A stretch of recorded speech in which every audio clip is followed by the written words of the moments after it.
Hello, beautiful soul family. Thank you for being here.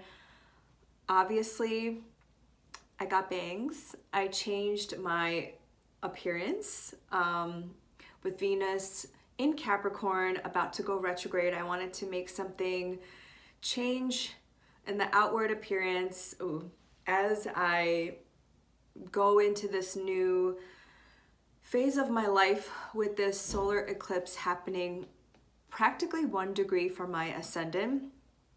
And that's what today's video is all about, the solar eclipse in Sagittarius and what an eclipse it's going to be. And we're going to talk about it today. I'm going to go through each of the rising signs like normal, and I'm going to pull from the Rider-Waite tarot deck for additional messages. The solar eclipse is happening at 12 degrees of Sagittarius at 22 minutes and on December 4th, 2:43 a.m. Eastern Time. So some of you on the West Coast will be experiencing this very late at night on December 3rd, and the majority of the world on December 4th, early in the morning or later on in the afternoon if you live in Europe and beyond. So I'm filming this on November 27th, 2021. So I'm doing this ahead of time because I'm going away this weekend. No technology, just wanting to do an energetic reset because this is a solar eclipse. It's a new moon, so it's a new beginning, and it's the last eclipse on the Sagittarius and Gemini axes. I've been talking about this with a lot of astrologers who I've interviewed on the Awaken and Align podcast. I've spoken about this on many videos on this platform. So to me, this really feels like an ending of a chapter while simultaneously being a beginning of a new one. And the North Node being in Gemini and the South Node being in Sagittarius won't happen again until 18 years. And the South Node will be in Gemini, the North Node being in Sagittarius 9 years from now. So the opposite nodes. I want to mention too that I'm filming this 2 days, was it 2 days? I don't even know what day it is. 2 days after the day of mourning, the day of remembrance here in America, formerly known as Thanksgiving, a very problematic holiday in our history. And if you follow me on Instagram, you know how I feel about this. And I was just sharing with the circle that I host a weekly moon circle, because today is the quarter moon actually, that it's not about rejecting everything. It's not about hating one thing, or it's not about that at all. It's that we need to have awareness to create change. And with the Saturn-Uranus square coming up in December 24th, and the Saturn-Uranus square going to be in the background, in the back burner for all of 2022, we need to have awareness for things in order for us to see it and to change it. And this is what I've been telling everybody. It's not that I don't celebrate any holiday. It's that I've chosen to remember the actual history, to give my honor and reverence to the souls that have suffered and continue to suffer, and the ancestors of the indigenous First Nations people of this land that I currently sit on, is the Lenape people. But as people, we have to redefine what these holidays mean. And I really feel with the South Node in Sagittarius and it being a Sagittarius season now, it's really asking us to release those things that we have held on traditionally for many years without questioning things. And with the North Node being in Gemini, is asking us to be curious and asking us to question things that maybe we have never questioned before. So like, let's take, for example, American Thanksgiving.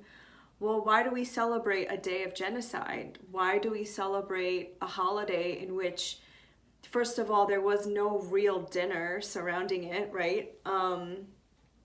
And if you look into people who studied this historical event, that's true. It just wasn't taught to us in school, and it keeps getting perpetuated throughout the years by us blindly celebrating these holidays. And it is also tied with capitalism, because now the day after Thanksgiving is Black Friday and the Monday after Thanksgiving is Cyber Monday. So not only is it already a day that is of mourning, is not actually a day of celebration, it then gets even more masked in its truth with capitalism and distracting us by us wanting to buy things. So I'm bringing all of this up because it has been really interesting and sad and hurtful, and all of the emotions that we can feel as humans, to understand this and be at odds with it and trying to navigate around what is appropriate during these times. And I'm pretty liberal, and I am not pretty liberal. I am radically liberal, and my one goal in life is for liberation of all people. I have Uranus on my ascendant, I have Lilith on my ascendant, I'm an Aquarian moon and Venus, and the most important thing to me is liberation for everybody.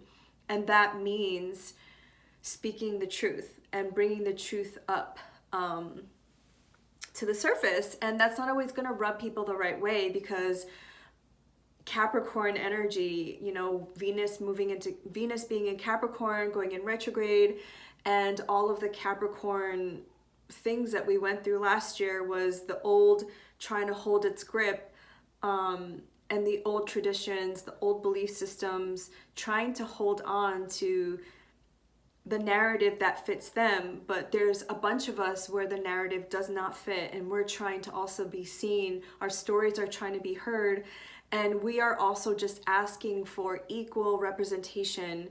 We're not asking for, power over other people. We're just asking for a seat at the table.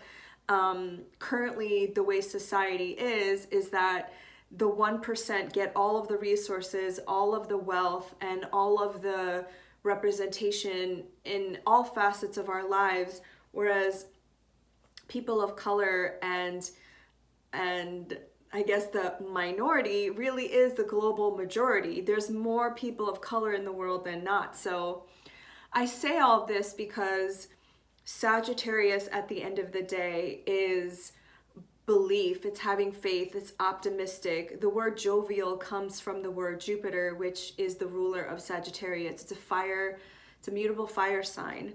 It's all about having a belief in something, having faith. In the tarot, it's the Temperance card, which is the angel that is watching over us, and you see the angel tempering its energy with the 2 cups of water being our consciousness. Sagittarius at the heart wants to get to the truth, wants to experience life through lived experiences, and shares their wisdom with other people. It really is about the hero's journey and leaving home, going to foreign lands, understanding cultures beyond your own, so that you have a expanded awareness and consciousness of how other people live beyond your own home. And I think I'm so privileged to have traveled to so many different countries in this world. I think I'm at over 60 now, because it really gave me an understanding that being American, the world does not revolve around us, even though I think American culture wants you to think that way. And it really helped to humble me and deprogram some of my own like centering and seeing how I fit in the world narrative. I just wanted to share a little bit about this Sagittarian energy, because I have my ascendant in Sagittarius, as most of you probably know from watching these videos, and having a stellium in Sagittarius, and just I know very, very, very well like our strengths and our weaknesses, our light and our shadows, and the shadows being dogmatic in our beliefs and not really challenging those beliefs that are calcified in our minds, which is why the South Node being there is helping us release all of that. So one thing I asked the circle this morning was, from these 18 months of this transit, what beliefs have you been challenged with in you? What have you released? What beliefs have you released? What have you admitted that you didn't know? Or what have you admitted that you were wrong about?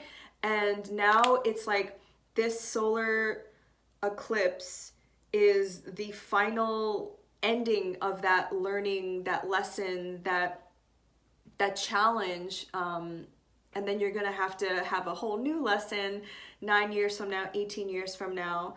For me personally, I have admitted on many of these videos that it's been really, really hard for me to sit with other people's belief systems that do not align with mine. And I'm not talking about even people who have just completely hurtful and dangerous ideologies. I'm just talking about people who are good people, who I've known for a while, but have different beliefs on, I mean, there's so many topics to choose from, right? Like presidencies, people in power, the pandemic, vaccines, the virus, masks, traveling, everything. Like, and that's the thing. I want to say that as a Sagittarius ascendant and stellium, that I am open-minded, and my moon and Venus are in Aquarius, so these are expanded energies, even though Aquarius is more fixed.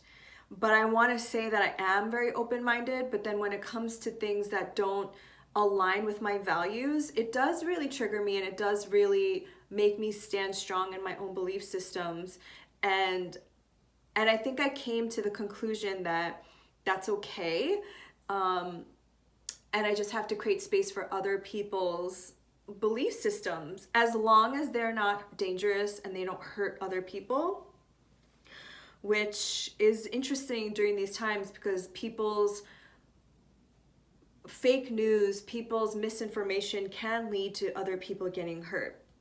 But this is not all about that. This is about the solar eclipse in Sagittarius. So I'm just curious for all of you these last 18 months, what belief systems have been challenged for you and what have you let go of? Again, I'm filming this during the third quarter moon, so this is the part of the phase before the new moon. This is the week after the full moon where we're letting go, we're releasing things in order for us to be prepared for the new moon. So I've just been doing a lot of that personally. I've been crying a lot. I cried in front of my circle, and it felt so cathartic and so relieving to have people to witness me, to have people hold space for me, and for me to share how I truly feel without somebody gaslighting me or somebody saying, don't cry, or how could you feel like that? Because I'm sure all of us have felt in some way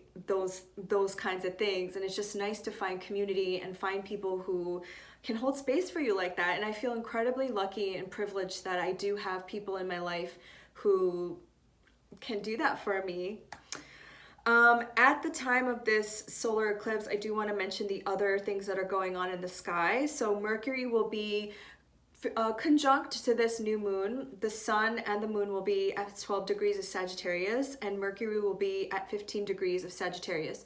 So you want to see where your Sagittarius house is, because this is the area of your life that's getting activated.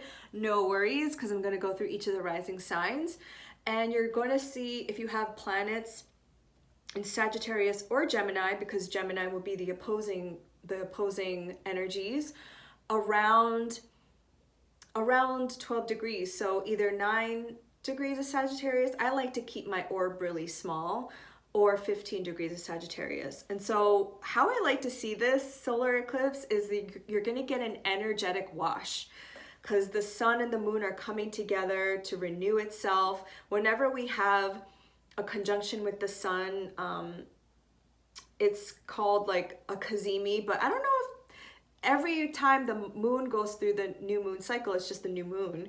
But when Mercury goes through that phase where it's conjunct the sun, it's called the kazemi, where it gets reborn, when it gets like burned away of all the other crap that it had to go through and is starting a new cycle. Venus is at 22 degrees of Capricorn, making its way closer and closer to Pluto at 25 degrees of Capricorn, and they're going to come together in a conjunction on December 11th when Venus will be conjunct Pluto for the first time. So it's going to be very interesting. On December 6th, Mars will be sextile Pluto, so that should be interesting. Both planets talk about power and initiative and control. Saturn is at 9 degrees of Aquarius. Jupiter is at 25 degrees of Aquarius. Neptune will be going direct on December 1st at 20 degrees of Pisces. And yeah, I just feel personally that, like, energetically, I feel that, again, I can't say that it's good or bad. It's all going to depend on how you personally are impacted with these celestial bodies. But for some reason, I feel maybe it's because it's Sagittarius season. It's an optimistic sign. It's a very expansive sign that I do feel very hopeful. I feel very hopeful for the future and where we're going, and that's only because I engage in conversations, and I surround myself with people who have that mentality and who are here doing good. And the more and more I focus on the little community around me and focusing on people who lift me up, that's where I gain my confidence, and that's where I gain my optimism for this world. Not watching the news, not looking on social media, because that shit is fake. But I just really hope that you can get into the space of this expansive energy and just see things with a hopeful eye, because that's what is actually needed going forward. We need more people who have a vision for the future, who are here to create change, who are here to do the work. And this is just a simple plug for a couple of seconds that I am truly a Sagittarius stellium, because there are so many topics, so many things that I'm interested in. I guess it's that fire, the mutable fire energy, that I have 2 podcasts. One is the Awaken and Align podcast and the Work podcast with my friend Brittany Simone that I post also on this YouTube channel. I love teaching Reiki. I love holding these moon circles. I love talking about astrology. I love everything that I'm doing. And I think Venus being in Capricorn, about to go retrograde on December 19th, and heading into Capricorn season, I've just been looking forward to the future and paring down all of the things that I'm doing so that I can focus on a couple of things and doing them really well, versus trying to do everything and just like dipping my feet in them. And that's maybe one shadow side of Sagittarius, is not being focused and not committing to one thing or a couple of things, but dabbling in a bunch of other things. And I think that could be a sense of strength and weakness for Sagittarius energy.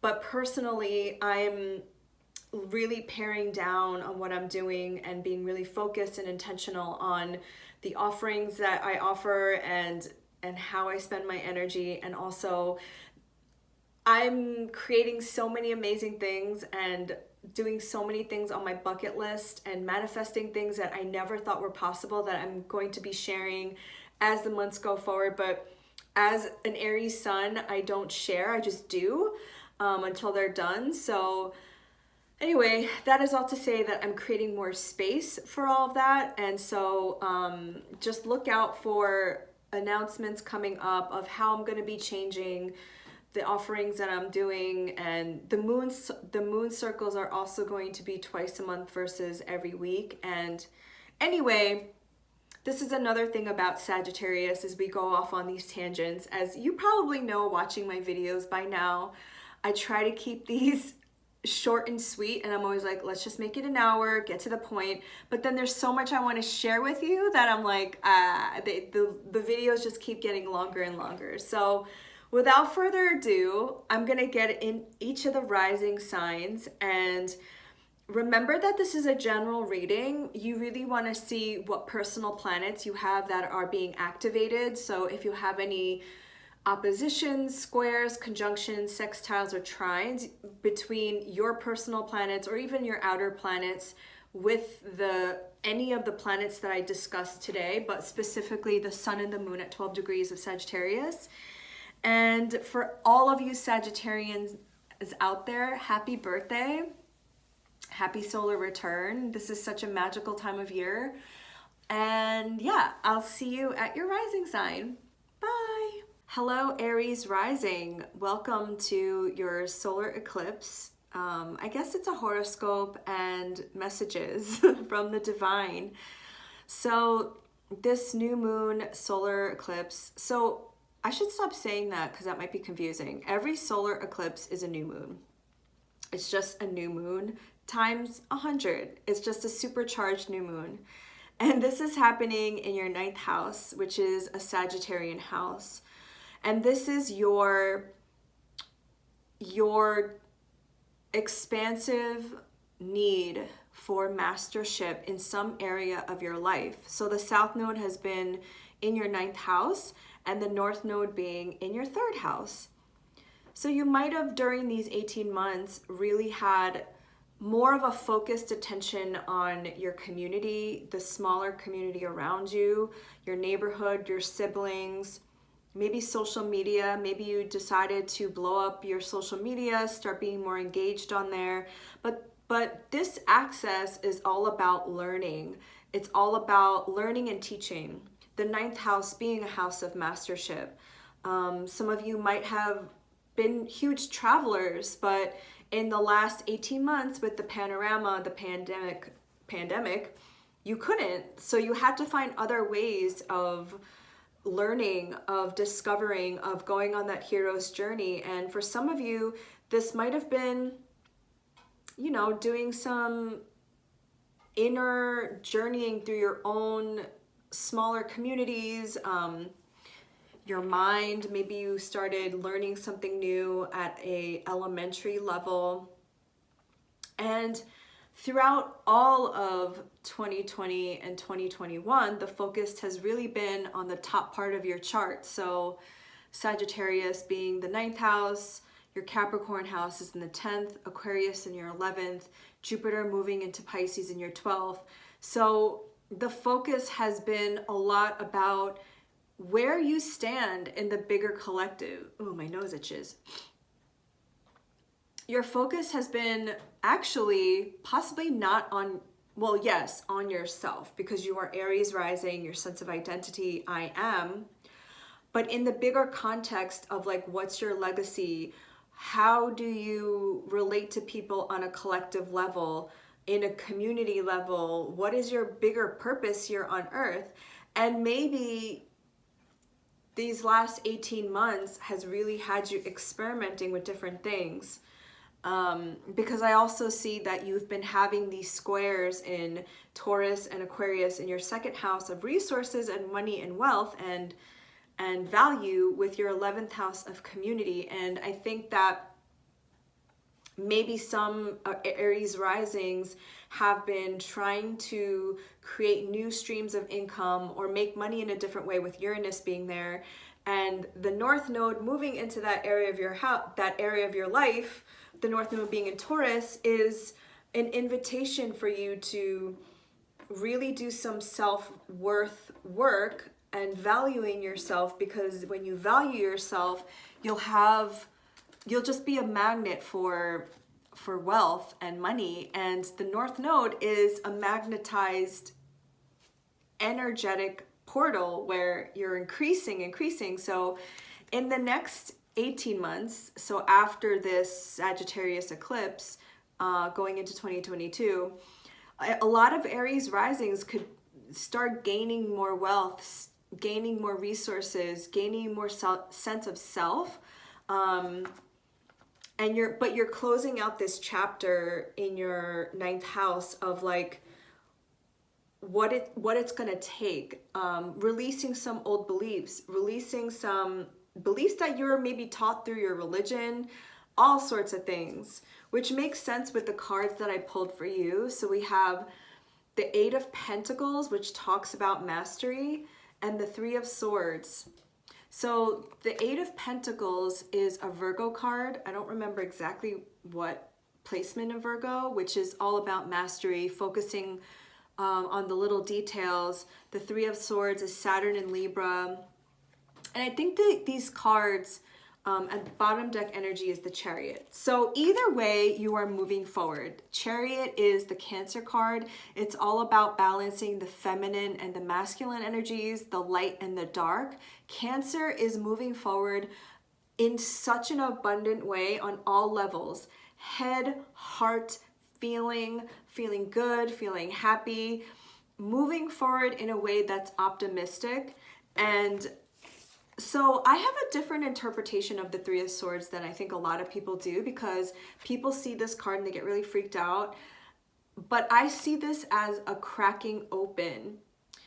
3 is a number of creativity and expansion to me, and Saturn in Libra is, well, I have Saturn in Libra natally, so it's really about this energy of what are you willing to put down for the long term. This could be in terms of relationship. This could be in terms of your career, your heart's desire. Again, this is in your 9th house. So this is something that you're closing out a chapter on and simultaneously starting something new. What do you want to learn for the long term? What do you want to commit to for the long term? As I said, I really feel like this is more about your life's purpose and your legacy, because all of the houses that are being activated at this time are more up in the higher houses, and the higher houses, higher not meaning better, they're just at the highest point of your chart, which is like your quest for career and legacy. So that's maybe something to meditate on during this new moon solar eclipse, is what last shred of limiting beliefs or belief systems that I've carried on until this point that I can release so that I could start this new chapter in this area of my life.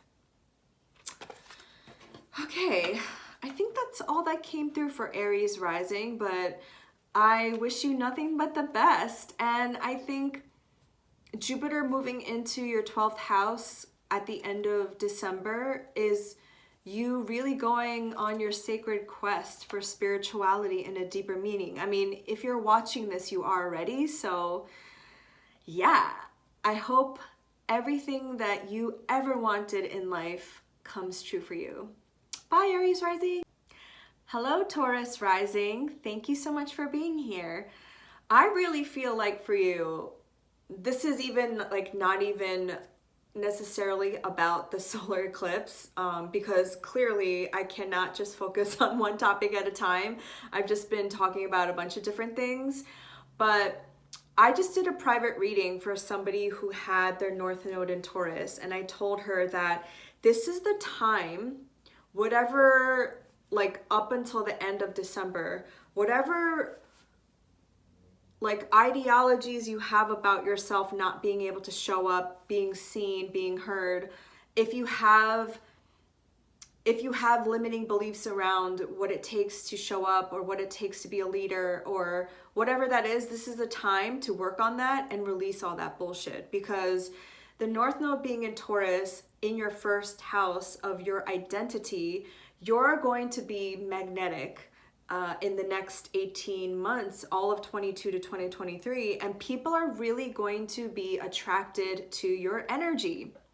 It's not an accident that the North Node was in Gemini, and most of the Geminis in our collective were spotlighted. And Geminis just get spotlighted anyway because they're incredibly infectious with their charisma, they're the social butterflies. And I don't know any Gemini that isn't outgoing and extroverted. So they already have that energy anyway, but because collectively our souls are moving towards that energy, we are all attracted to the Gemini, whether it's the Gemini sun, moon, rising, or stelliums. So this for you is an incredible opportunity for you on this Sagittarius solar eclipse in your 8th house of transformation to really let go of whatever it is that is holding you back. Sagittarius in the 8th house is exploring the depths of yourself, being intimate with yourself, getting down and dirty of like these belief systems that you have, and asking yourself, you know, the very existential philosophical questions of like, what am I doing here? Why am I here? What is my purpose? What is the meaning of life? What is the meaning of suffering? And this is the time to do that work, because again, and you might have felt this even from the lunar eclipse in Taurus, which I just did that. I feel like I just did that video last week. You might have already felt that releasing of identity that wasn't serving you anymore, because the lunar eclipse on your ascendant is like releasing what is not necessary, right?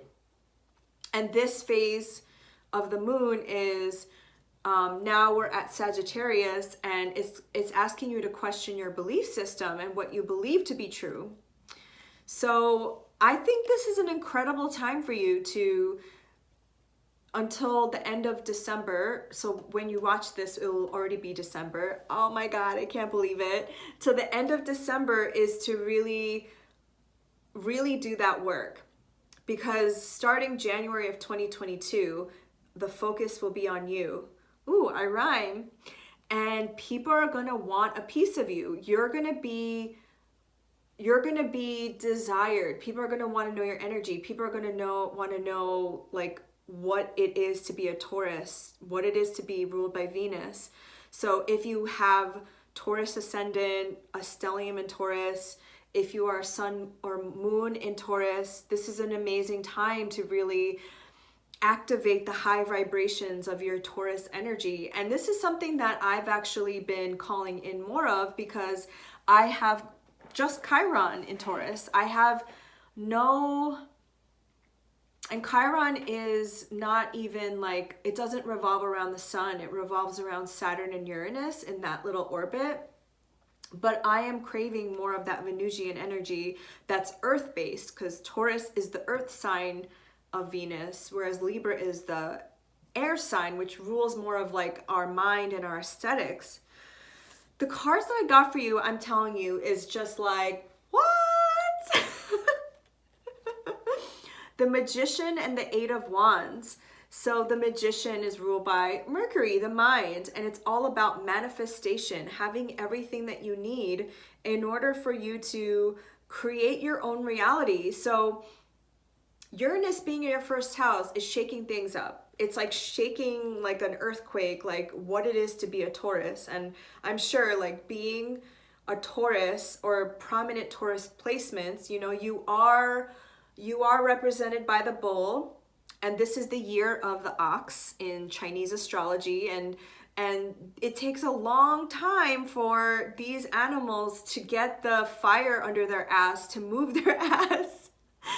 But I have to say, once they do, because they're fixed signs, they go at it for the long haul. So again, I really thought when I was pulling the cards I would get the Empress card, which is interesting because usually I could feel the energy of the cards that are not here. And I'm telling you, whatever you put your mind to, whatever you want to create, it could be made manifest in this next coming 18-month cycle. How exciting. This is Mercury in Sagittarius. So all of these shots that you've shot, all of these intentions that you've shot are going to come to fruition, and each of these wands is something that you've intended. They all have a little bit of growth. So it's really asking you with the Mercury in Sagittarius and the Magician is to hold that intention, to keep going, don't give up, and believing in magic. At the bottom of the deck, we have the Fool. This is Uranus. This is what I was talking about. This is a new beginning for you, Taurus. And I think it's going to be interesting to see how, you know, every 18 months, a sign kind of gets illuminated. And it's not only the seasons, because right now is Sagittarius season, but because the North Node will be in Taurus, you're the energy that we're going to be focusing on. So this could be a huge portal for a lot of Tauruses to shine. I think Lizzo is a Taurus, if I'm not mistaken. So unblocking your throat chakra, Taurus rules the throat, and start sharing what it means to be a Taurus. And this doesn't have to be literal, like I am a Taurus and this is what I like. You know, talk about things that you love. Talk about things that, I know Lizzo is really she's a singer, but she also loves food. So she does food videos on TikTok, for example.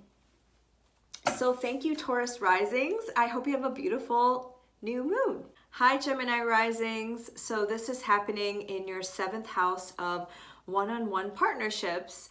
So you've been having the North Node in your 1st house for the last 18 months. And you felt some kind of up level. You might have had to release a lot of relationships, friendships, business partnerships, or even partnerships that were not serving the new upgraded version of yourself. And I don't want to say that thinking that the person you were before was bad or not good enough, because we're always good enough. But it's that, like, kind of like in nature, when you have an exoskeleton, like let's say a snake or a lobster, and you just outgrow your skin, you need to expand and get bigger and go through that kind of uncomfortable process of breaking through your shell and breaking through your skin to grow and to become new. So it's not that you're getting, yes, you are getting wiser, and in some ways you're getting better, but it's just an upgraded version of yourself, which we should all be doing that. Yesterday, so if you live in any kind of culture that is community based, which I'm Korean, so Asian cultures are all we're all like collectivist, community based. So there really are no boundaries between families and cousins, and we're all cousins and we're all related somehow. But because of that, there's a lot of talking, a lot of gossip. So even though I don't personally hear how people feel about me, it always comes down the pike through like my mom, through my aunt, whatever. When I channel, my nose really itches, which is why I'm itching.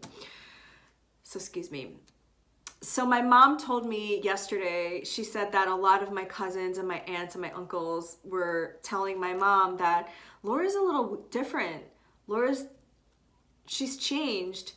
And I actually took that as a compliment, because I said we should change. We shouldn't just be the same, because if we don't change, then we never grow. And all the things that we want in life requires us to change. And that is like this Saturn-Uranus square. It's like changing, moving forward from the old while keeping certain things from tradition intact that serve us. But ultimately, like all of this Saturnian, Aquarian, Uranus like energy is forcing us to change, and forcing people to change when they don't necessarily want to, but we all have to, because the only thing that's certain in life is change and evolution.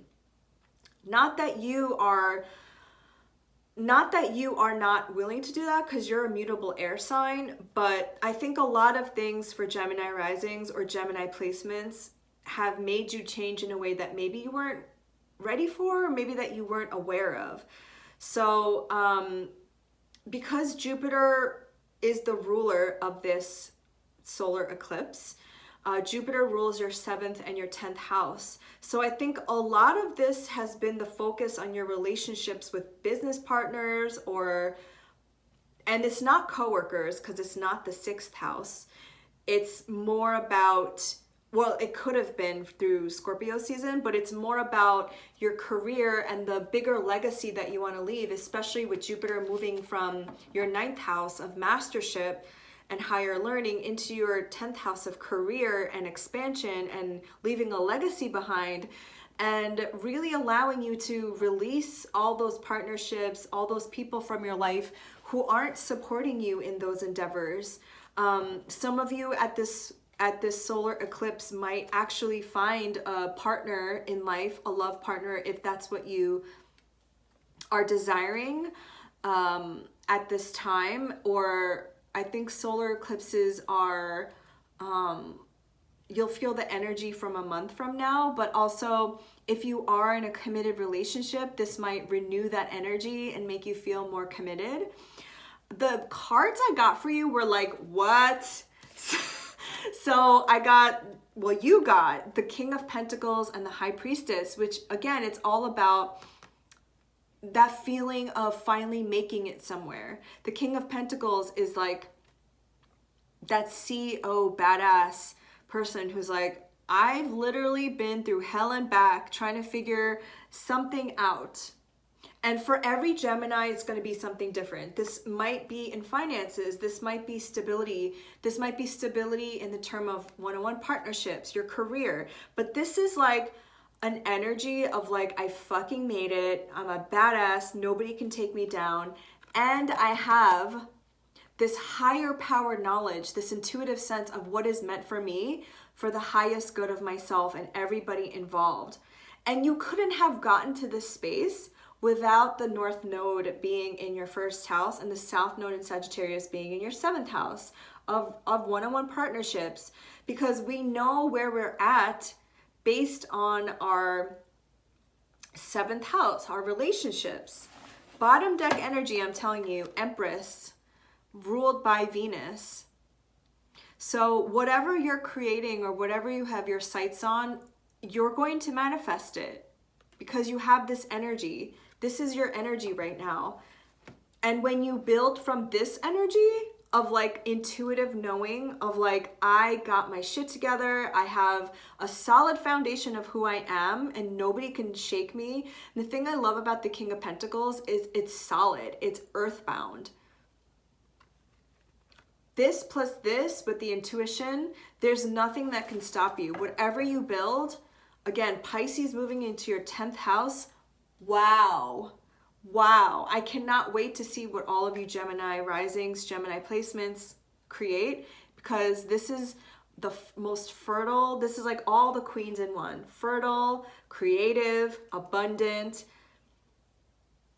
This is exciting. And I'm telling you, whatever you've gone through in the past 18 months is going to feel worth it in the end. You're going to look back at this time and be like, oh, that's why I felt so weird. Because having eclipses in your angular houses, which I've talked about before, your 1st, 4th, 7th, and 10th, they are rough. They really shake the foundation of who you are and your sense of this world. So now that you've gone through this transit, you have a better sense of who you are. And you know who you are? The King of Pentacles, the Empress. Oh, I had that mixed up. The King of Pentacles, the High Priestess, and the Empress. These are 2 major arcana in the feminine archetype of just having your shit together and knowing beyond the physical realm, but also in the physical realm. Wow. Good luck to you, Gemini risings. I had to just turn this on right away because as I was tuning into Cancer rising's energy, the message came so clearly that I just need to share it. So this solar eclipse is happening in your 6th house. Yes, okay. I just want to make sure because I didn't even need to look at your chart or remember where Sagittarius is in your chart, but the first thing I heard was over the last 18 months, Cancer rising had to release belief systems around what it takes to work, what it takes to build a fruitful, abundant life, and release any limiting beliefs around work in general. So the 6th house is the house of being of service.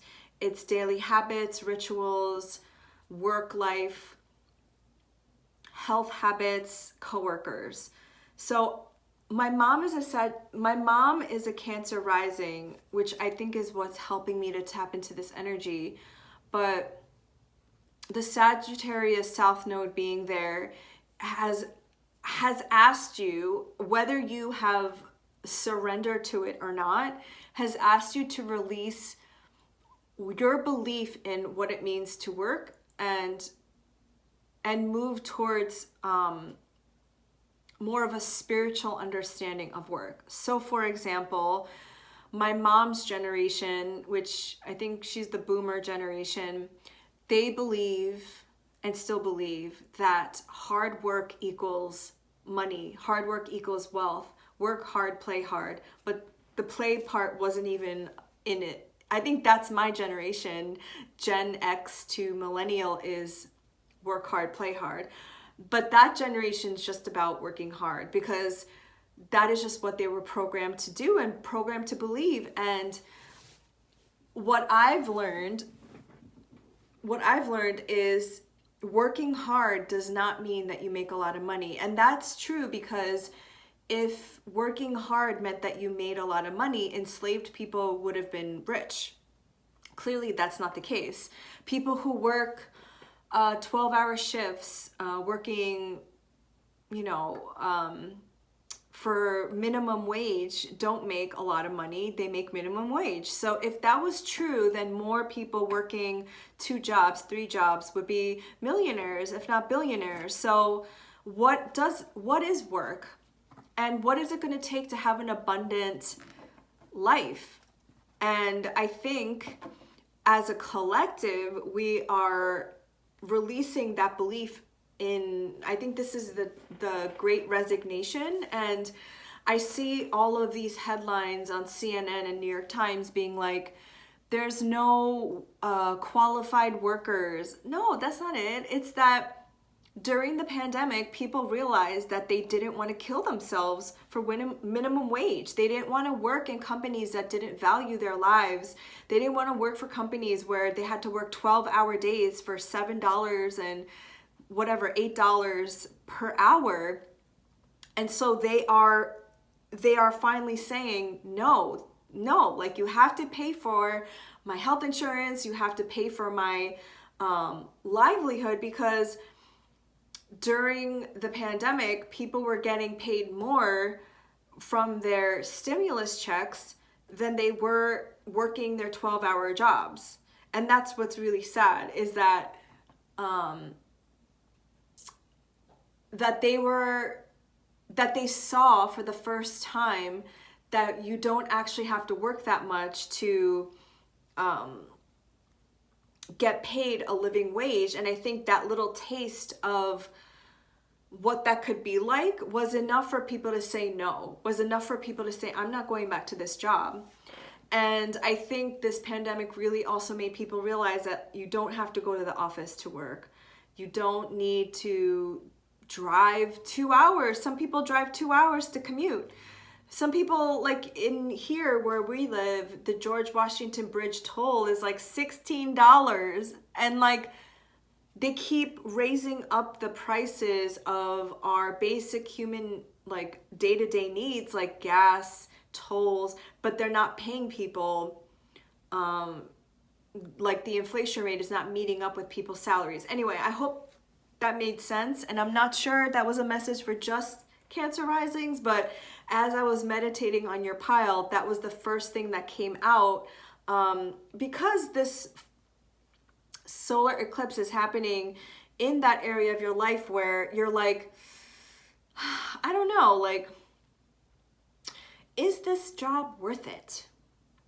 This is where you are employed, right? It's your day-to-day work, your day-to-day job, your day-to-day health habits. So some of you Cancer risings could have also released some habits that weren't serving you. So maybe you decided to exercise more, move your body more, or do meditation or something like this.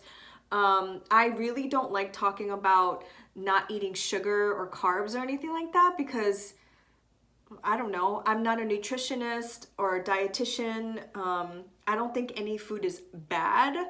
I think too much of anything is bad. Sagittarius, the shadow side is overconsumption of anything, like overindulgence of anything. So just be mindful of how much you do put into your body. But this is the holidays. This is Sagittarius season, which is all about being jovial, having fun. So, anyway, first card, 6 of Pentacles, exactly what I was talking about. Six of Pentacles is equal give and take. You see this figure holding the scales, which is always reminds me of the justice, and feeding these two people. So this person has enough. Six is the number of Venus, of harmony. This person has enough resources and abundance to give back to others. And so if any of you are in the position where you're like, I just don't feel like I'm getting what I'm worth, or you don't feel abundant, or you don't feel like something, if this is the bottom deck energy, something is like not right. You don't see something, something's not clear, something is being blocked, right? And you feel like you're struggling. Nine of Wands, this is a Sagittarius card. It's like something feels really hard and like difficult. I think that this time and this final solar eclipse and this, you know, portal that we're in is asking you to maybe rethink what abundance means to you, what work means to you, and all those things I talked about in the beginning.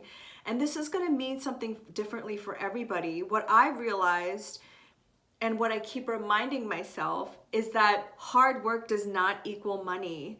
And the more that I can rest and pour into myself, obviously I'm super privileged because I get to do this. I don't have kids, I don't have a husband, I don't have a mortgage. It's just me, so that's all I have to worry about. But getting to a place of understanding truly what abundance is, and abundance doesn't just mean money, it means having enough so that you could share with other people. Because below the Two of Swords is the Magician, which is all about manifesting. So don't give up. Keep going.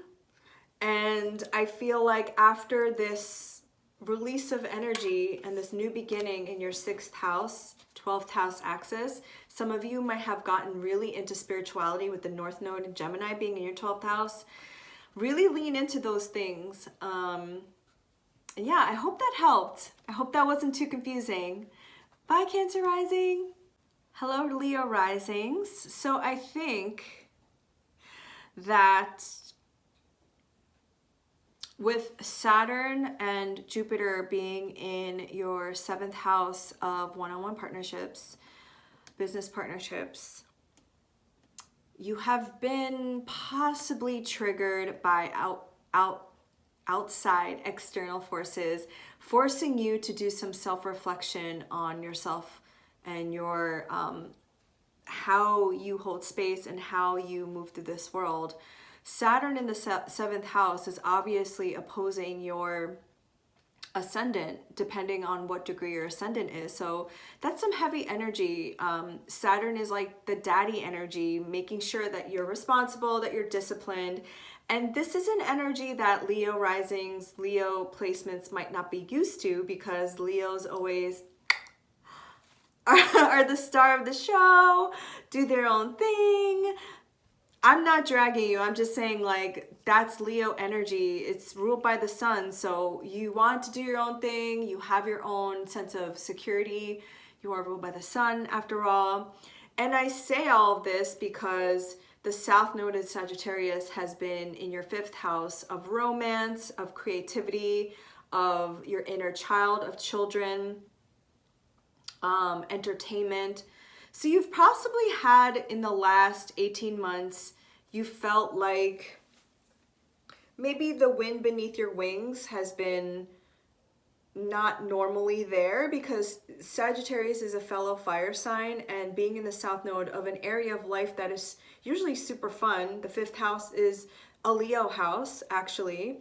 And Leo, your 1st house, is trine to your 5th house. So it is a harmonious aspect, but depending on the degrees of your ascendant to the South Node, you might have felt a little bit like lackluster energy. You might have felt like, what am I doing? The normal sunshine that you might have, that glow that Leos have, might have felt a little dim for a while. But I have to say that we all signs have a humbling moment. And the two cards that you got were the Ten of Swords and the Two of Swords. And the Ten of Swords is fear.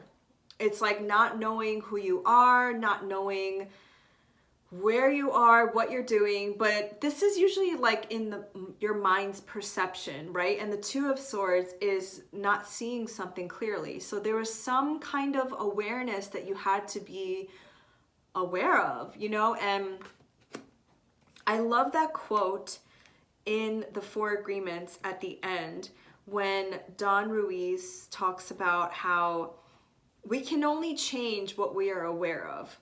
We can't change what we are not aware of. So there is a process, and that is what spirituality means, of being aware of something.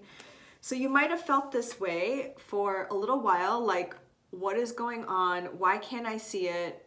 And Leo, you're a fixed sign. So as much as you want to be open and you want to change,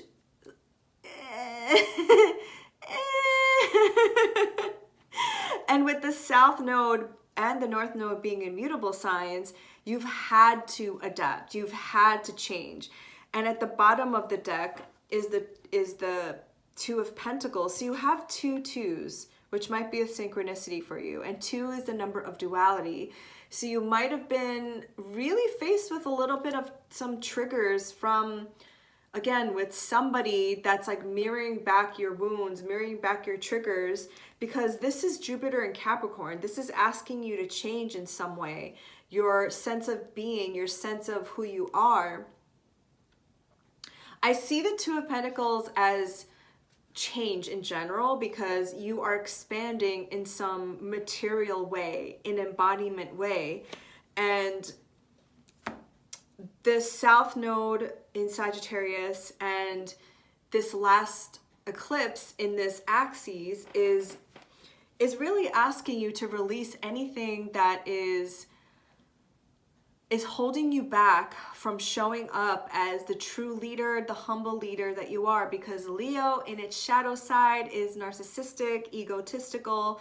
Leo in the light side, in the high vibration, is heart-centered, cares about the collective, is also open to outside inputs, and that's why our seventh house axis, the opposite sign, is always our biggest teacher, because Aquarius being in your seventh house is really showing you like, hey, open up your horizons, open up what you can't see about what the collective needs, because that's where you will serve. That's where you will become this humble leader that everybody wants, like the lion, right? But if you stay in this mindset of like, woe is me, everyone's against me, then you're not fully opening yourselves up to seeing the change. And below the Two of Pentacles was the moon. So there's something that you don't see, something that you're not allowing yourself to see. And what I said before was, we can only change what we are aware of. And so paying attention to what people around you are saying and being humble enough to say, maybe I don't know. And maybe that's okay. And it is okay, because not everybody knows everything. And maybe I can learn a thing or two from this Aquarius, or maybe I can learn a thing or two from this Sagittarius. And it doesn't mean that you're not great or you're not smart. It's just that you don't know. So I know that might have been kind of like a Debbie Downer message, but I got this feeling that I got this heart feeling of feeling triggered and like nobody understands me. So this might have been a message for one or two of you Leo risings out there, but you are Leo, so you're always shining bright for all of us to admire. So take everything with a grain of salt, and ultimately you know the best, but sometimes we need to be shown things for us to be better. Thank you, Leo risings. Virgo risings, hello. Sagittarius is in your fourth house of roots, family, ancestry, and the place where you feel nurtured or at home.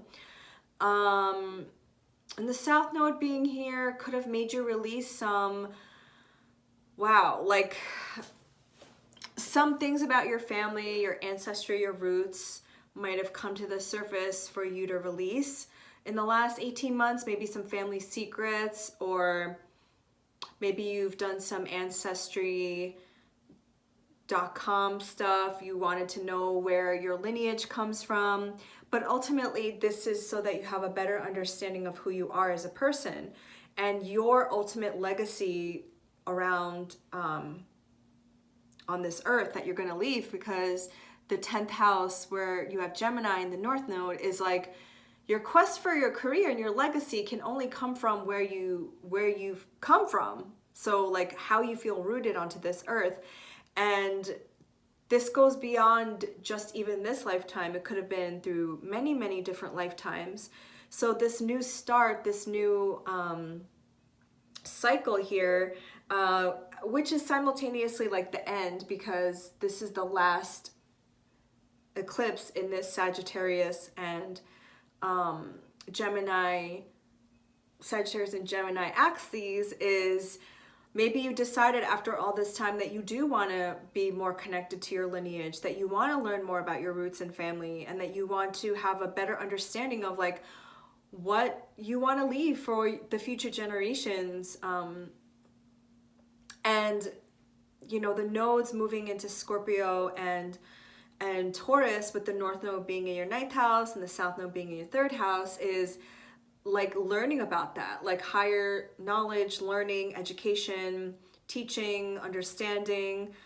So the first card is the 8 of Cups, and this is about leaving something behind, kind of like what I was saying with the South Node in your 4th house, leaving something that just no longer serves you. So maybe a huge belief that you've had for a really long time is that, and this is hard for me to even say because I come from a family that really believes that family blood is thicker than water. Like that's something that I've heard my entire lifetime. And I've seen how my friends who are more European descent and they've grown up in America and their family's lineage comes from many, many, many, many generations being here, and this is not all, so don't come at me in the comments, but they have a different understanding of family and roots than I do, because I am first generation. I grew up in America, and so I'm very tied to my culture, and the thought of cutting myself off from my family has never just been in my conscious awareness. But maybe with you, that's what you thought of, because maybe they're too toxic. Maybe you're just like, I need a break from them. I need to like leave them behind and seek people who truly understand me and can nurture me. 3 of Pentacles. I love the 3 of Pentacles. I love 3. The number 3 to me is a number of like fertility and creativity and expansion and abundance, because it reminds me of the Empress, which is the number 3, and like finding people who can truly see you and hear you and like understand where you're coming from.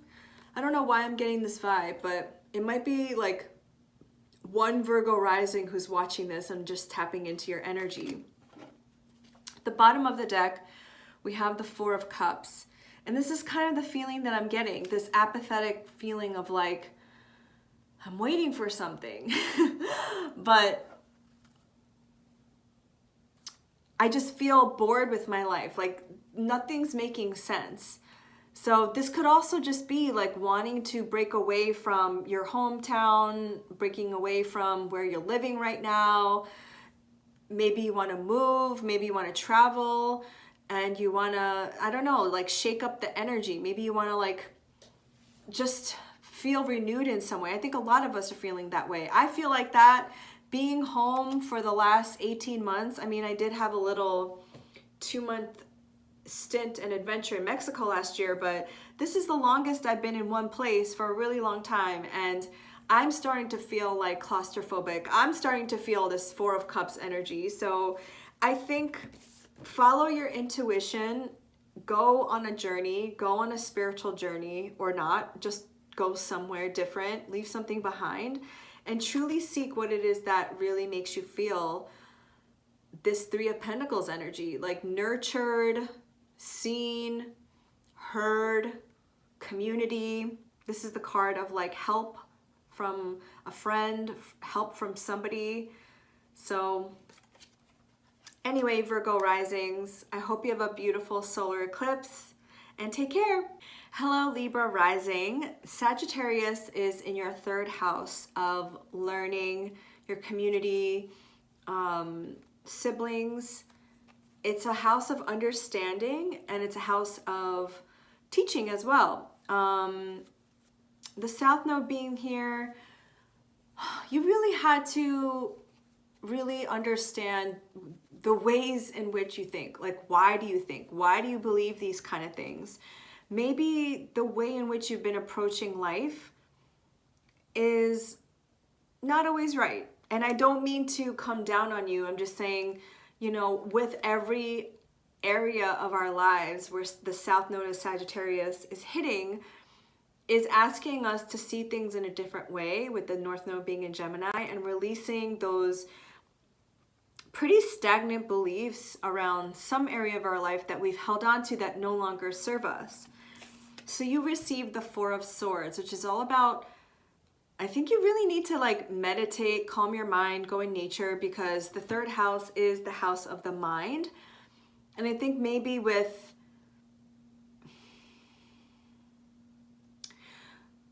Sagittarius being ruled by Jupiter, it is a knowledge house as well. And the North Node being in Gemini in your ninth house, which is ruled by Mercury, it's like all about thinking. It's all about your perceptions and your beliefs. So maybe it's time to just chill. Maybe this solar eclipse is asking you, like, you've done all the work, you've done all the introspection, you've done all of the letting go and releasing that you were meant to be doing during this cycle.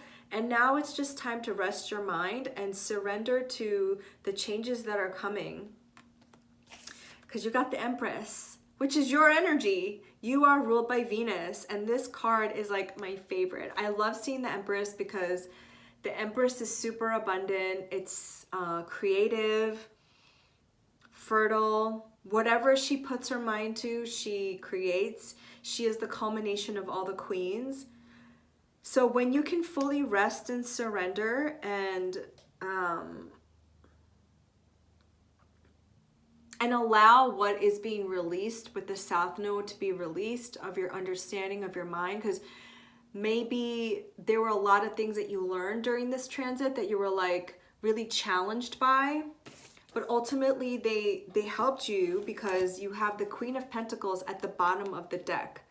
The Queen of Pentacles is very similar to the Empress energy in that it's an earthbound energy, both very fertile, both very creative. Excuse me, that was a sign. Yes, ring. And Libra is a cardinal air sign. So a lot of your processing is through your mind. You're very analytical. And it's a cardinal energy. So you make a decision, you do it, right? But some things in life take time. Some things in life need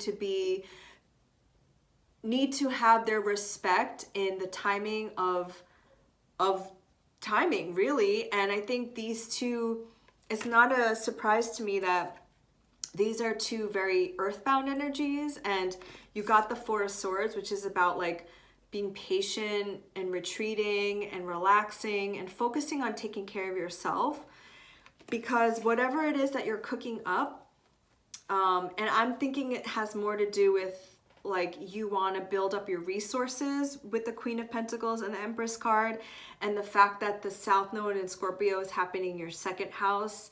Taurus, your North Node, is in your eighth house of both houses talking about money, power, value, energy exchange.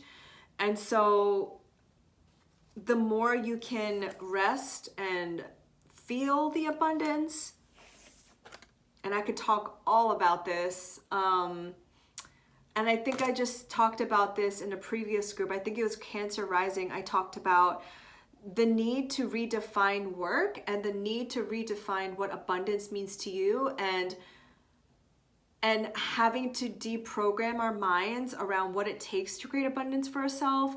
What is abundance? I mean, abundance is not just money. Abundance is, to me anyway, an overflow of creative ideas, an overflow of beautiful, heartfelt relationships. It's intimacy. It's being able to sit in front of a room of people who can hold space for you as you share your intimate feelings that most of society tells us to suppress. So write down in your journal like what all these things mean. And during the South Node in Scorpio, North Node in Taurus axis, you're going to be challenged to see what money, value, and energy exchange is going to mean for you ultimately. And that's the growth that you're going to be moving into for the next 18 months. But for the purposes of this video, because again, I keep going into tangents because I want to give all the information that's coming through, is really allowing yourself to release whatever limiting beliefs you have around anything and everything, because this is happening in your house of thinking and your belief systems and your mind. So I hope that helped you, Libra rising. Thank you so much and happy full moon. Hello, Libra rising. So I have a confession to make. I'm wearing a different outfit. It's a different day because in the midst of me recharging my phone and and taking that break, I completely skipped Libra rising. And I don't know how that happened because I'm so diligent, but I think, I don't know, when it hits like 4:30 and the sun goes down, I just like, my mind shuts off for some reason. So I'm so sorry, but I did not want you to miss out. So that's why I'm re-recording this part and I have more energy for you. So Libra rising, Taurus, this lunar eclipse in Taurus is happening in your 8th house. The 8th house is all about intimacy, other people's resources, energy exchange, sex, money, sex magic, mysticism, occult. This is a very mystic, very deep house because it's ruled by Scorpio in the zodiacal wheel, and you have this in Taurus, and Taurus is a very earthy material sign. So I think that you're going to be really understanding in the next 18 months until 2023 what it is really, what is the meaning of true energetic exchange and intimacy and all of these topics. So all the things that we as a society don't necessarily talk about out in the open. So money, politics, sex, death, but this area of your life is you actually diving deeper into these topics.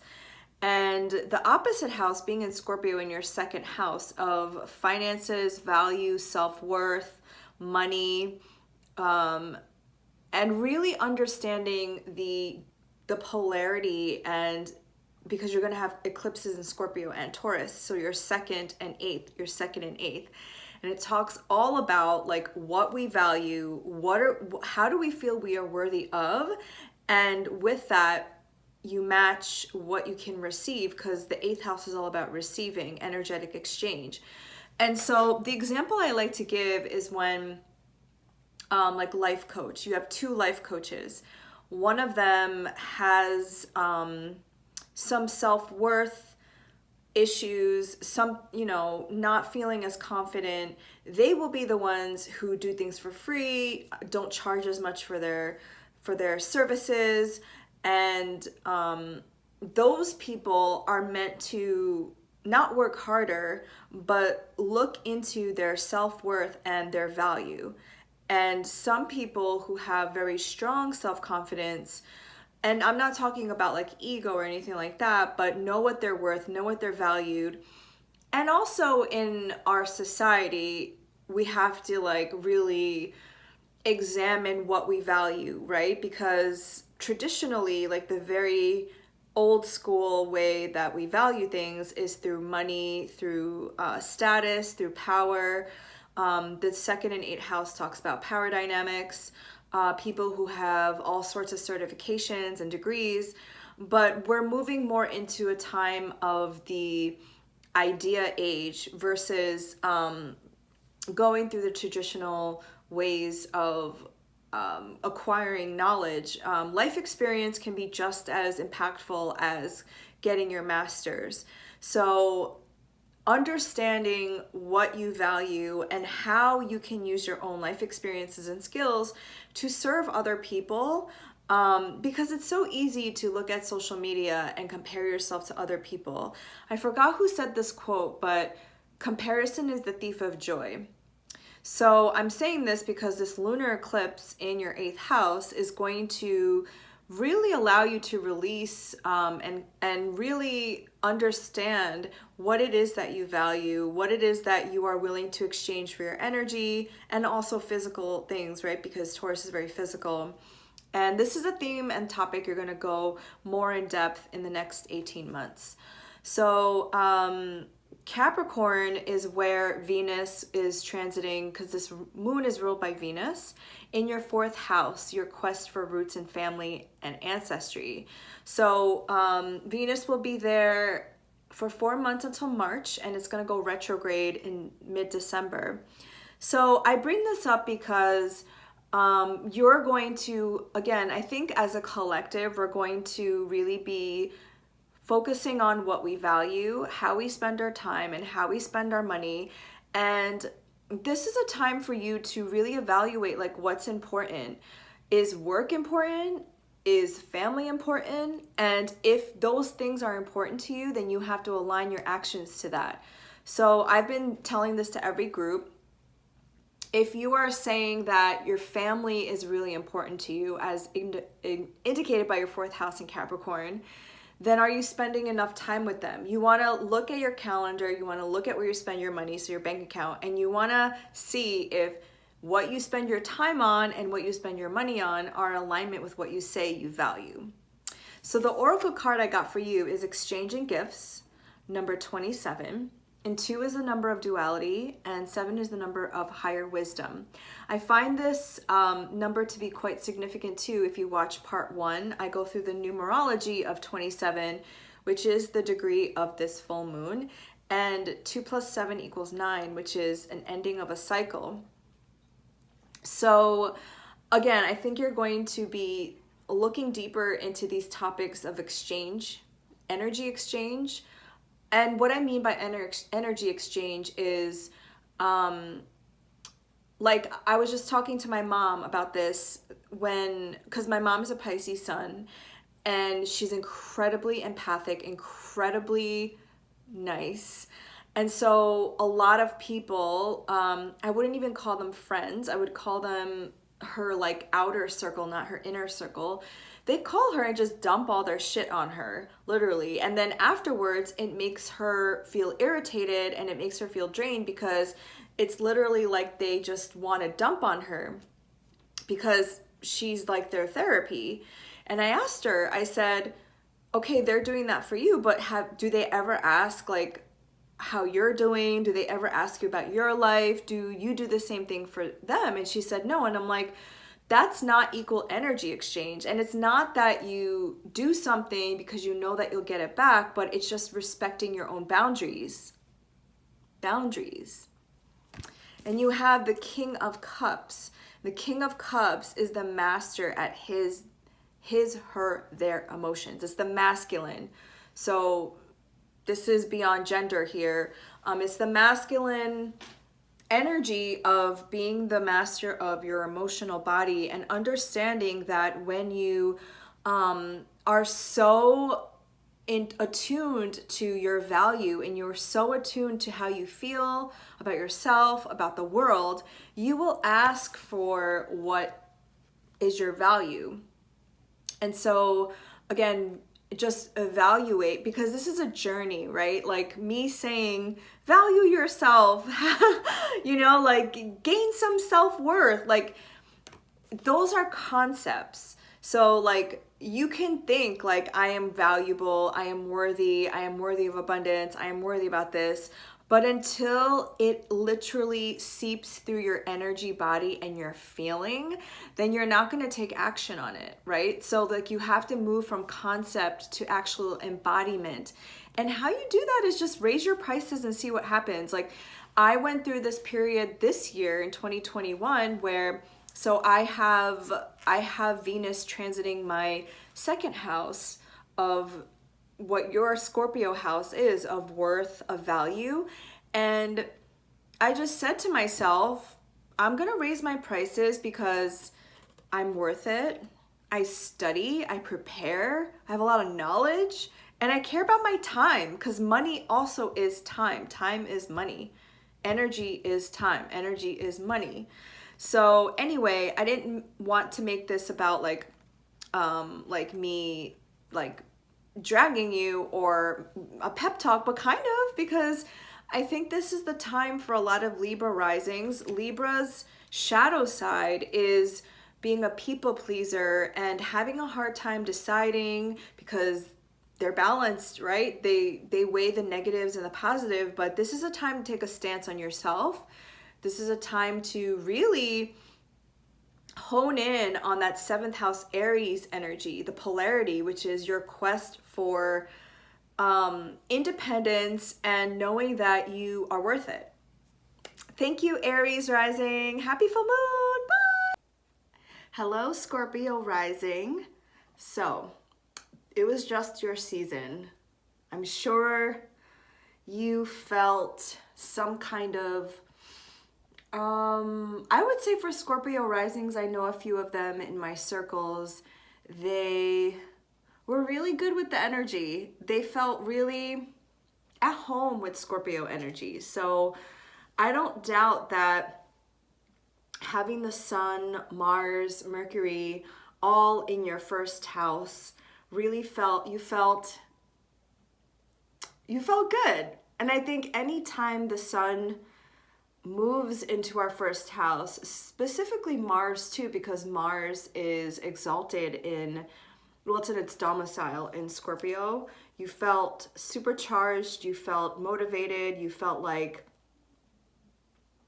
you had a lot of energy possibly. And now as this solar eclipse is happening in your second house, and that's where the South Node has been, you are releasing any beliefs surrounding your resources, your value, your worth, any ideas around money,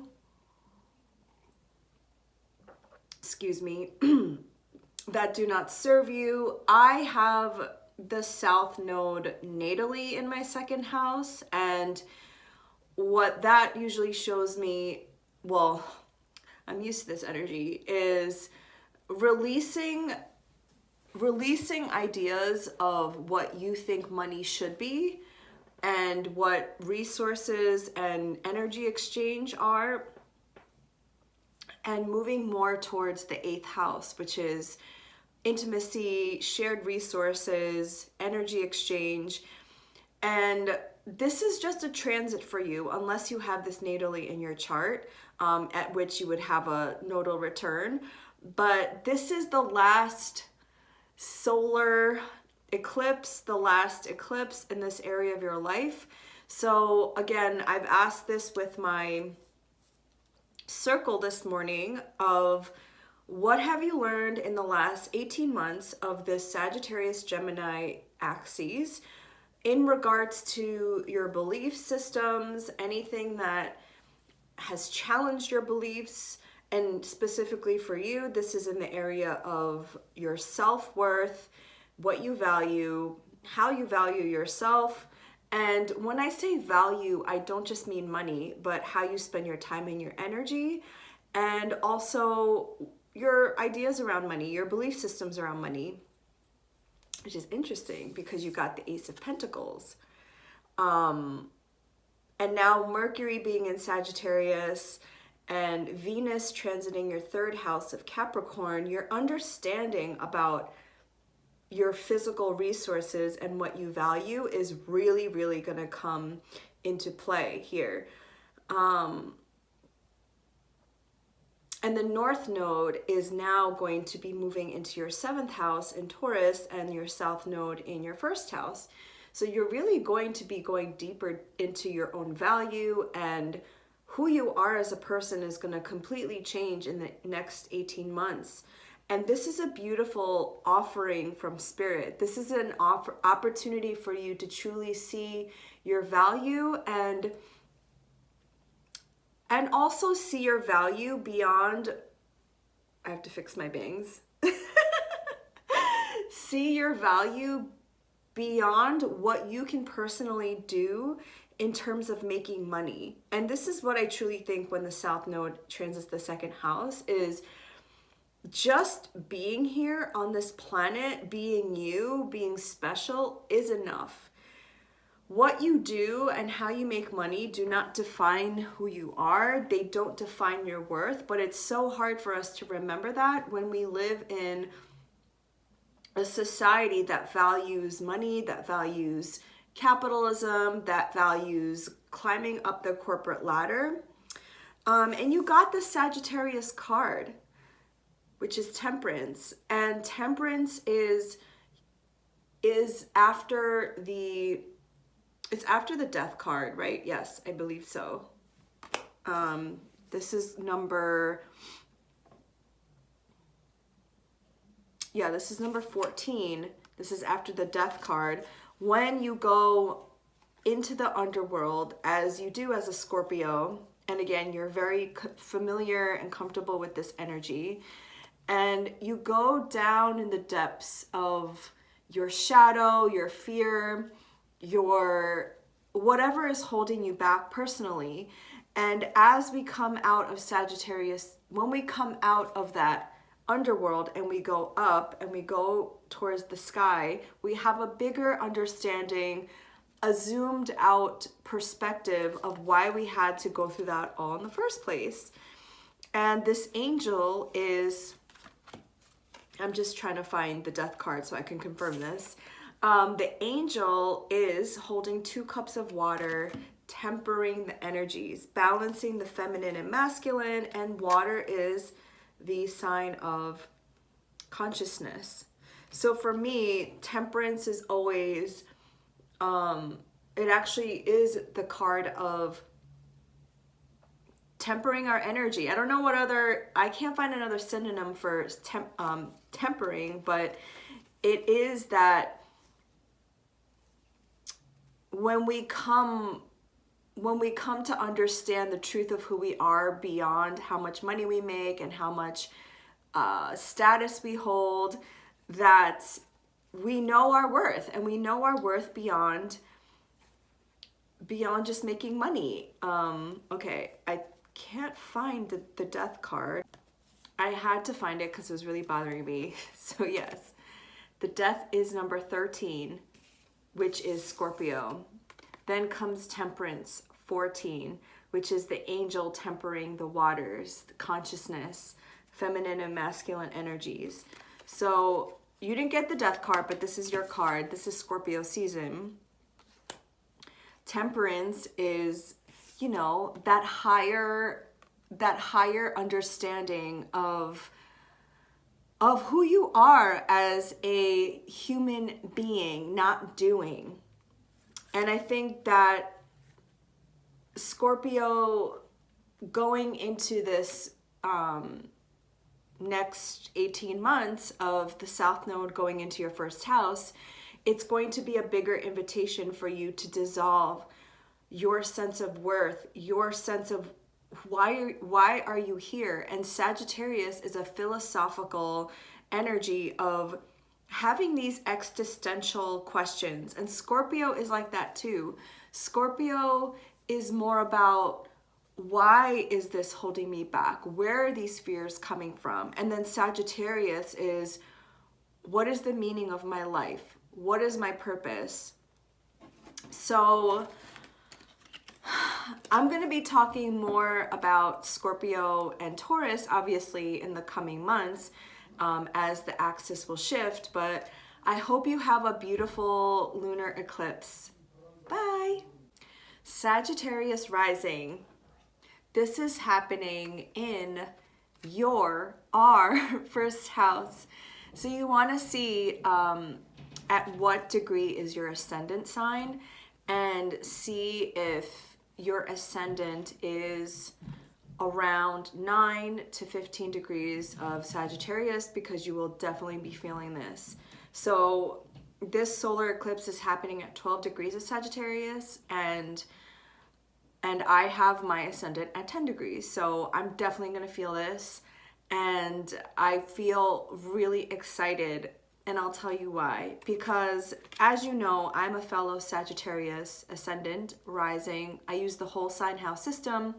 So if you use that system, the whole house system, anything in your first house is your sense of identity and your expansive quest for your identity.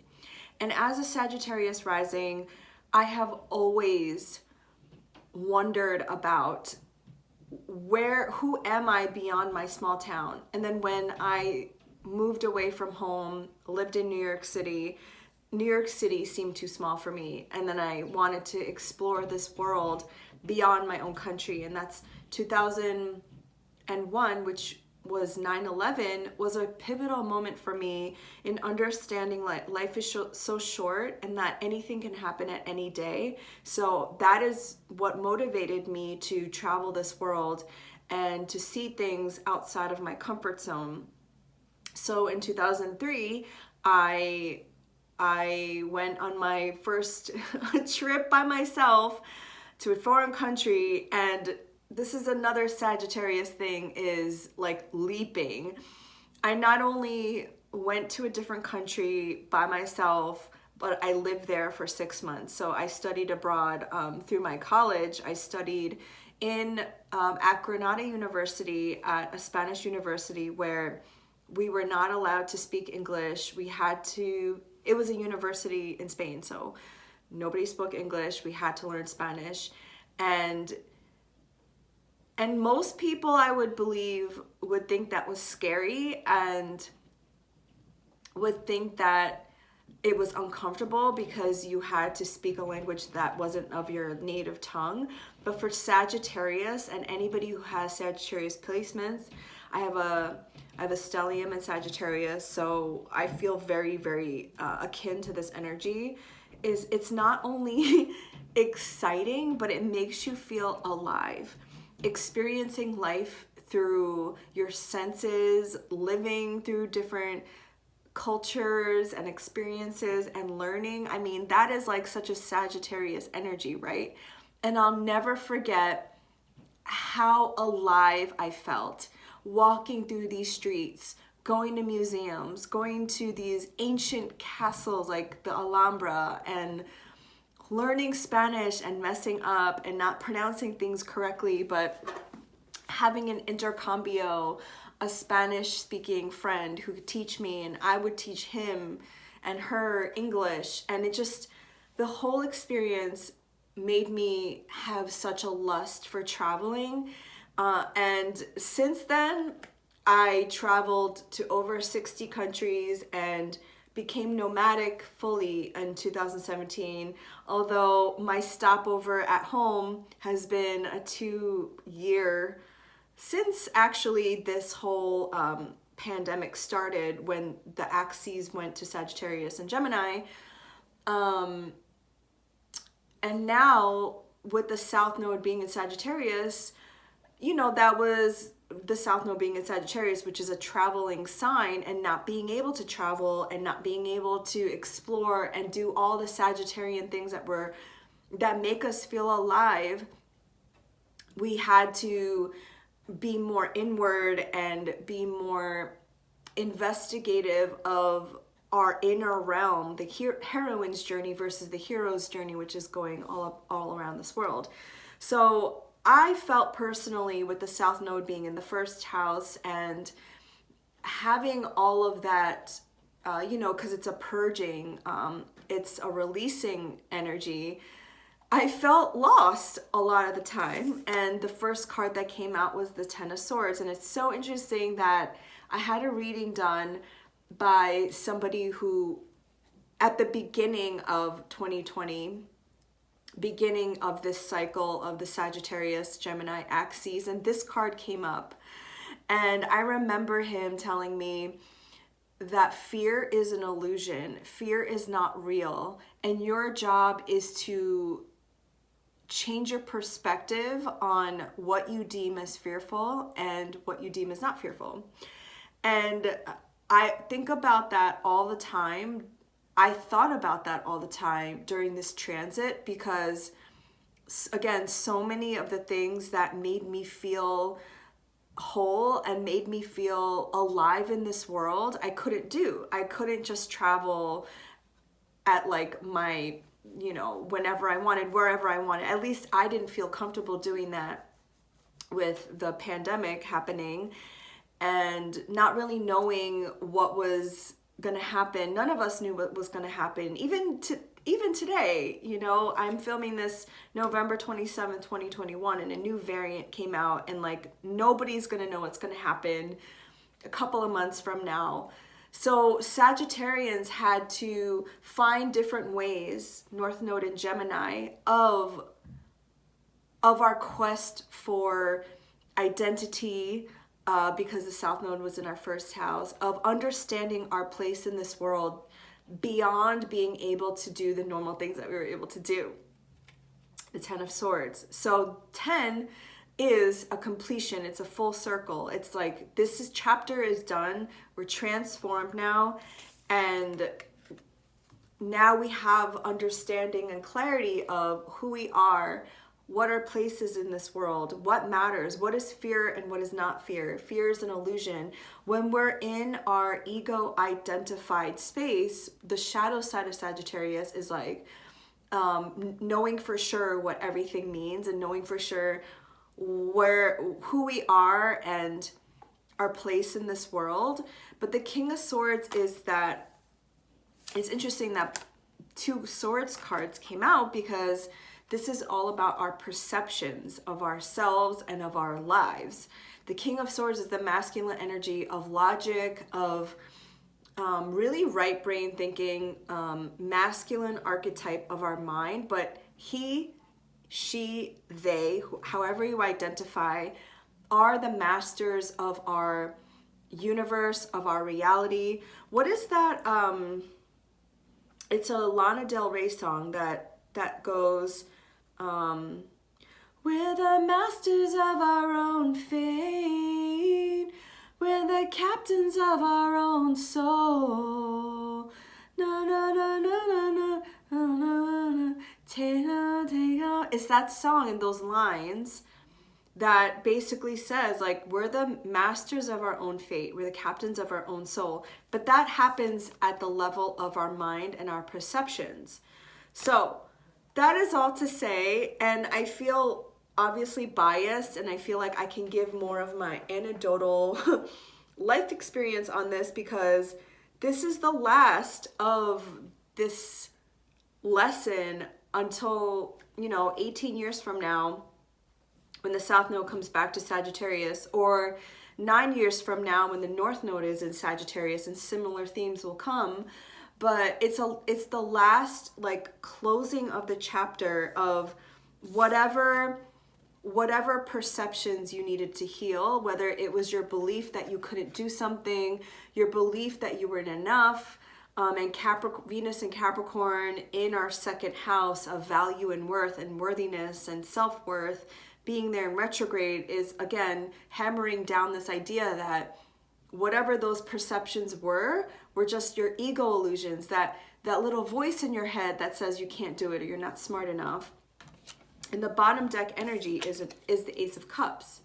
Is this offering from spirit, this renewed sense of self, this renewed sense of love for who you are and why you're here and the gifts that you can bring to this world.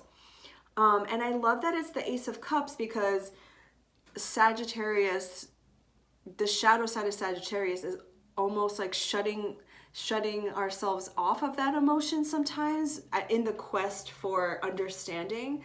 But what I love about Sagittarius energy is that it's such a spiritual sign, which many people don't remember about Sagittarius.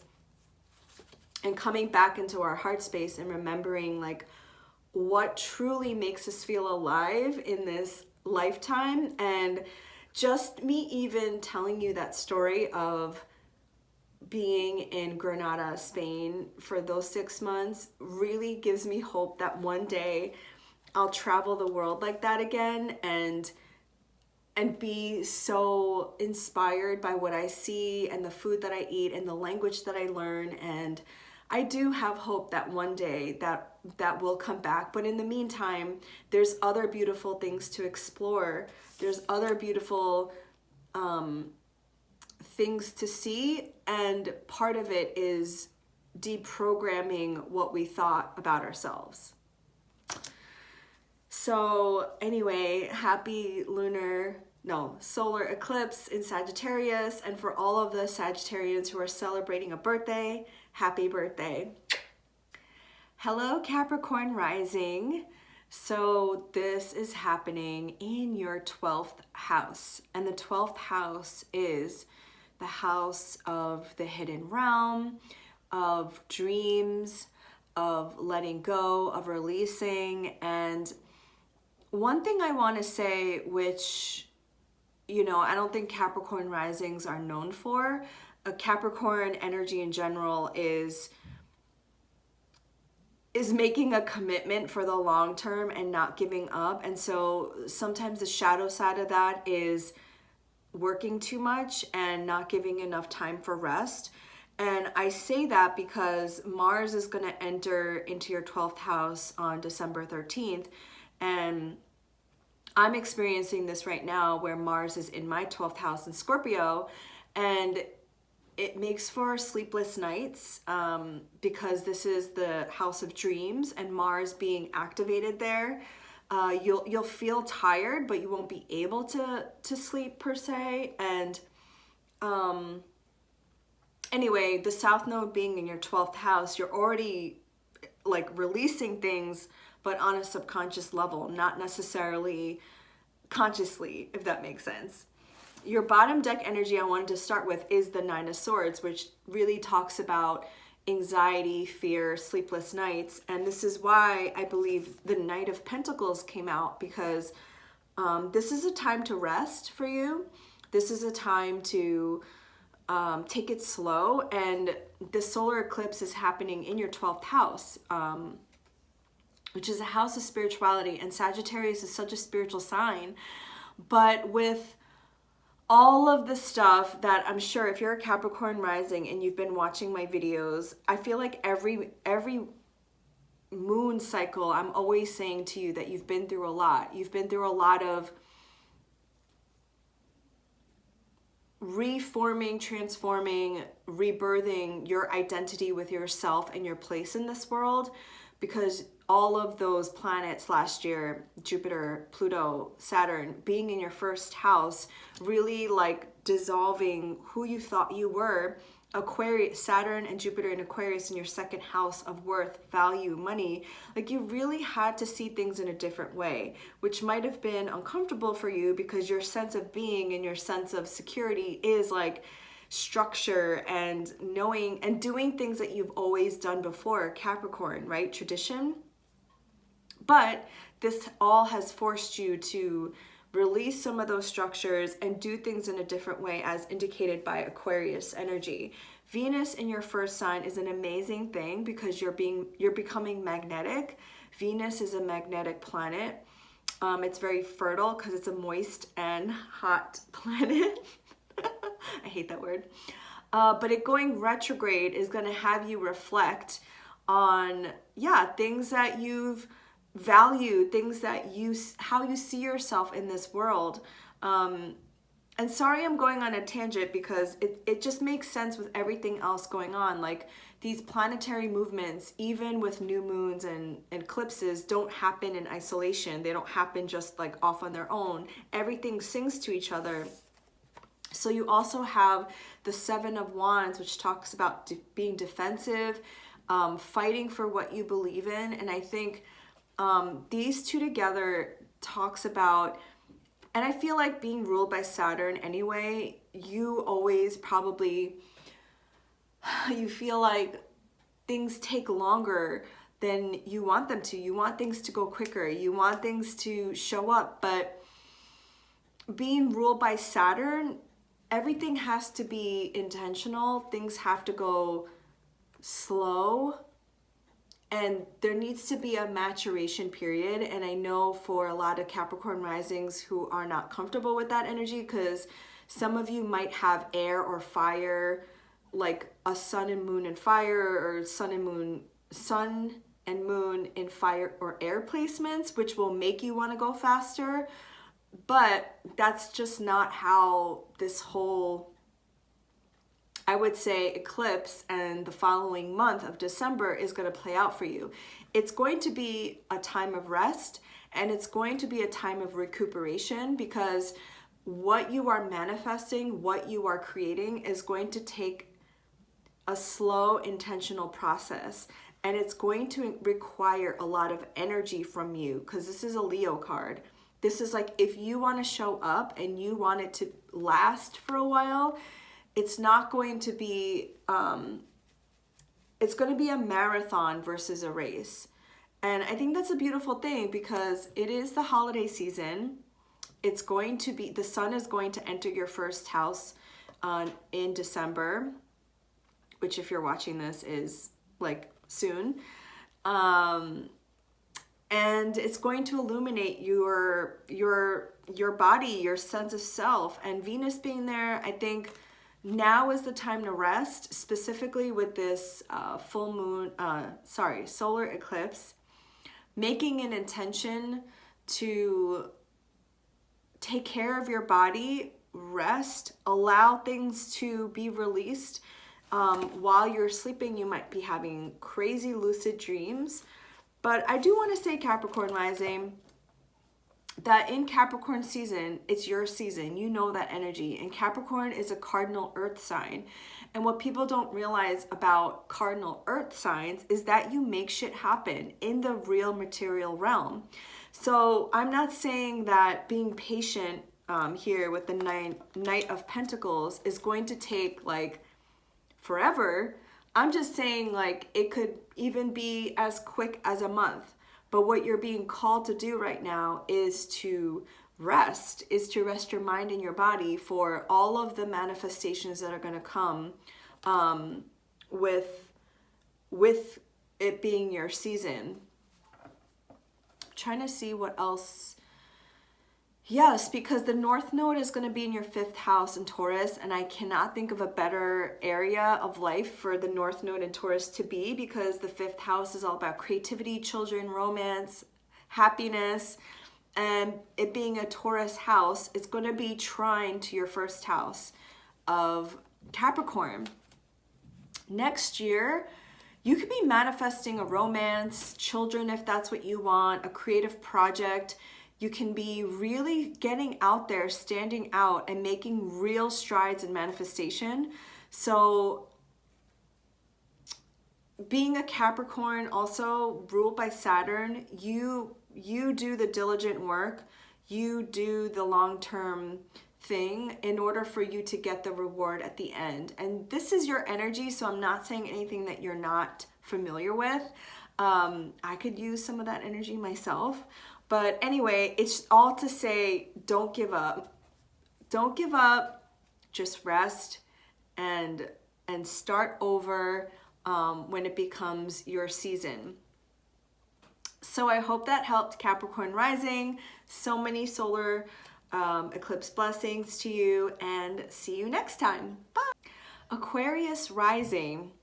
So I was talking to a friend who is an Aquarius rising, and obviously this might not resonate with all of you because you have your sun and moon in other placements, but Aquarius risings because Aquarius is such a future forward thinking sign. It's very expansive. It's like, how can we move forward? How can we be innovative, right?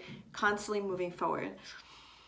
But with all of that Capricorn energy in your 12th house, Saturn in your first house has really made you grounded, pulled you back down to earth, and asked you to be a little bit more responsible, asked you to be a little bit more intentional, asked you to be a little bit more grounded. The South Node in your 11th house of community, of gains, of groups, and your Gemini North Node in your 5th house of creativity, of romance, of children. I feel some shifts happening with you where in order for you to manifest what you truly have been wanting, Aquarius risings, you have had to become more responsible. And I don't know what that means. It will resonate with you. You've had to kind of get your head out of the clouds for a little bit and really deal with practical steps towards making your dreams happen, as indicated by Capricorn. So what does this have to do with the solar eclipse? Well, things just don't happen in isolation, which is why sometimes I go off on tangents and I talk about other aspects and transits that are happening in your rising sign chart. So the solar eclipse, and you're finishing off this cycle of the South Node being in your 11th house. So the South Node in your 11th house, well, first of all, having Sagittarius in your 11th house of community and being an Aquarius rising, and those two signs being very, very harmonious with each other, those houses being very harmonious with each other. So you might have some kind of need to share with a larger community, a soul's calling to share with a bigger collective. And because you are Aquarius rising, it having to do with some kind of internet, social media, sharing your ideas on a bigger platform. Some of you might have a huge following on Instagram or TikTok or YouTube or something like this, but you've had to kind of check yourself with the South Node in the community sector. Some of you might have actually asked yourself, like, how can I show up in a more authentic, intentional way? And Gemini being in your 5th house is getting back to creativity, back to you being creative in your own way.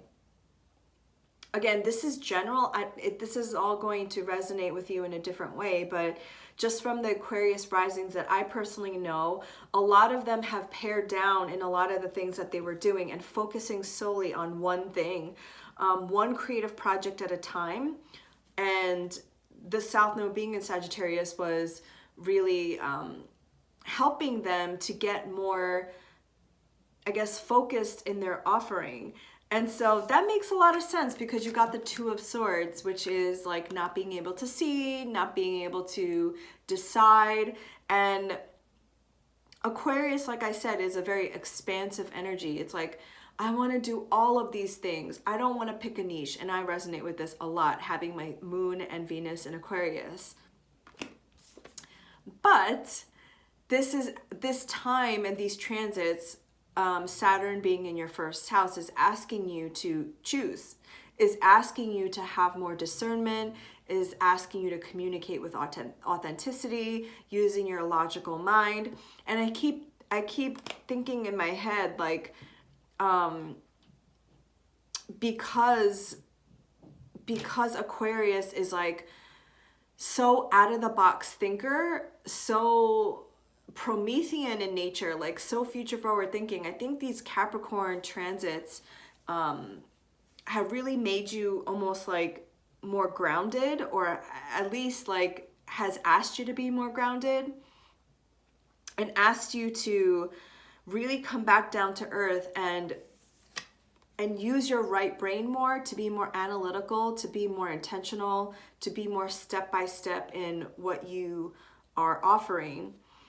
And then you have the Eight of Cups at the bottom of the deck.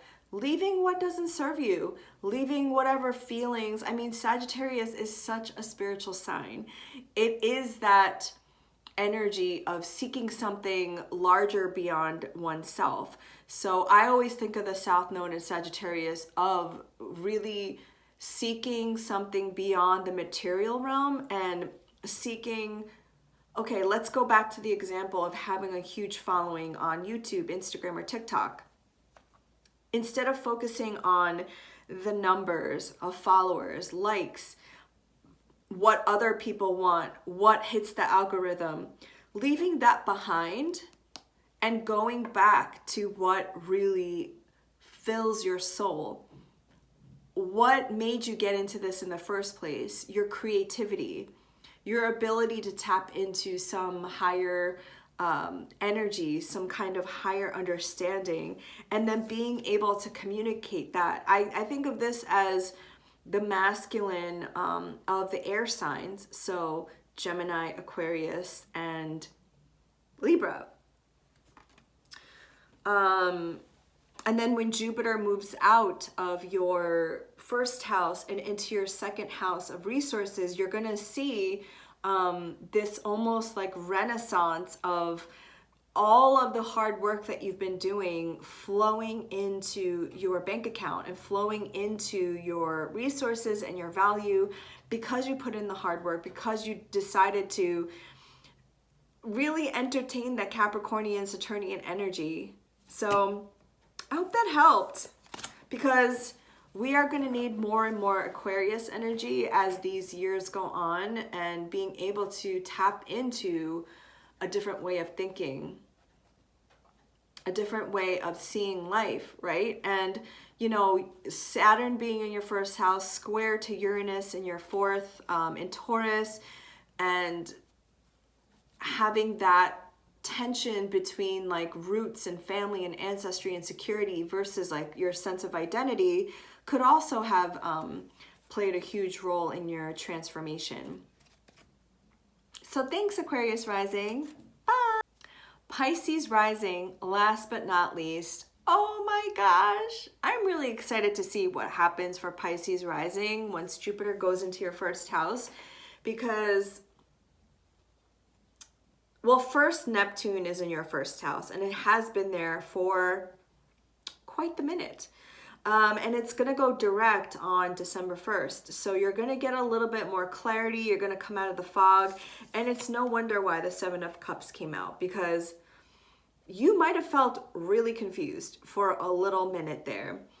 And the South Node in Sagittarius in your house of career, you might have been like a little bit like, you know, because Pisces and Sagittarius, your sense of identity is in a tense aspect to Sagittarius, your 10th house. So these are angular houses. This is like a big deal.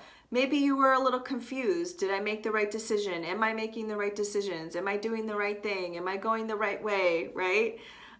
There's so many options. Am I integrating all of them? Am I all of these things with Neptune being retrograde and Sagittarius, the South Node, being in your house of career. Let's see, the North Node being in Gemini. So some of you might have moved, some of you might have moved homes, or researched about your family and your ancestry and your roots. These are big deals because these are in your angular houses. Okay, so I can see why Pisces might have felt like they were floating out into the abyss. But what's going to be amazing, especially with Jupiter moving into your first house, is Venus in Virgo, the Nine of Pentacles. This is all to make you feel that empowered self. This is my entrepreneurship card. This is I have enough to sustain myself. This is I know who I am. I'm a power bitch. And so with the solar eclipse happening in your 10th house, this is like, maybe you finally came to this idea or this new start of, this is what I want to do with my career. Maybe you don't know how to do it. Maybe you don't have you don't have the steps, but this last 18 months of confusion, of questioning yourself, of releasing, has finally gotten you into a space of like, this is what I know I want to do. And when I decide and I believe in myself, the universe will open up the doors for me. And it will, because you have the Ace of Pentacles at the bottom of the deck. And this is an offer from Spirit. It's an offer, so you have to take it. But sometimes we don't see what is offered to us when we're in this illusion until we believe we deserve it, until we believe we are worthy of it. Oh my God, and underneath that was the Ace of Swords. So I have to say that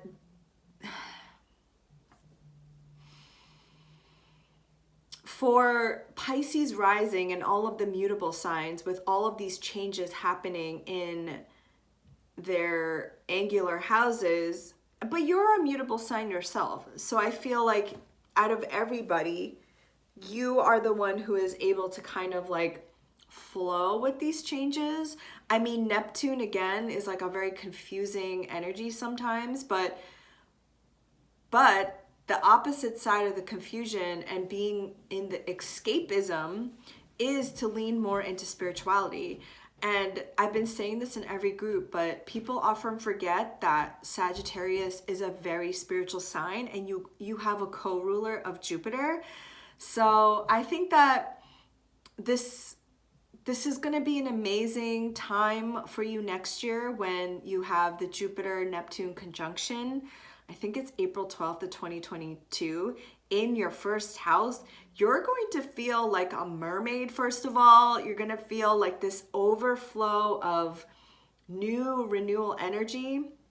And I know this really doesn't have a lot to do with the solar eclipse, but I really believe that,